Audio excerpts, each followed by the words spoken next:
Hi ಎಲ್ರಿಗೂ, ನನ್ನ ಸ್ಟೈಲಲ್ಲಿ ತವಾ ಪಲಾವ್ ಯಾವ ಥರ ಮಾಡೋದು ನೋಡೋಣ ಬನ್ನಿ. ಪಲಾವ್ ಅಂತೂ ತುಂಬ ಚೆನ್ನಾಗಿ ಬಂದಿತ್ತು. ನನ್ನ ಮಗಳಿಗಂತೂ ತುಂಬ ಫೇವ್ರೇಟ್ ಅಂತ ಹೇಳ್ಬೋದು.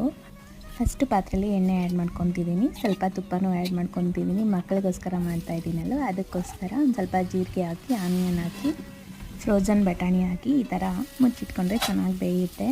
ಅದು ಬೇಯ್ದ ನಂತರ ಅಲ್ಲ ಬೆಳ್ಳುಳ್ಳಿ ಪೇಸ್ಟ್ ಹಾಕ್ತಾಯಿದ್ದೀನಿ.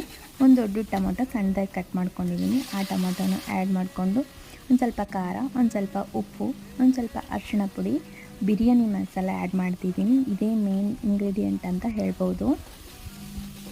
ಅದು ಚೆನ್ನಾಗಿ ಫ್ರೈ ಆದ ನಂತರ ಲಾಸ್ಟಲ್ಲಿ ಒಂದು ಸ್ವಲ್ಪ ಶುಗರ್ ಆ್ಯಡ್ ಮಾಡ್ಕೊತಿದ್ದೀನಿ. ಎಲ್ಲ ಫ್ಲೇವರ್ನ ಬ್ಯಾಲೆನ್ಸ್ ಮಾಡುತ್ತೆ. ಅದಕ್ಕೋಸ್ಕರ ಲಾಸ್ಟಲ್ಲಿ ಅನ್ನ ಹಾಕಿ ಕಲಸಿ ಒಂದು 5-6 ಮಿನಿಟ್ಸ್ ದಮ್ ಮಾಡಿಕೊಂಡ್ರೆ ನಮಗೆ ತವಾ ಪಲಾವ್ ರೆಡಿಯಾಗಿರುತ್ತೆ. ಕೆಲವೊಬ್ಬರು ಆಲೂಗಡ್ಡೆನೂ ಆ್ಯಡ್ ಮಾಡ್ತಾರೆ, ನಾನು ಆ್ಯಡ್ ಮಾಡಿಲ್ಲ. ಬಾಯ್.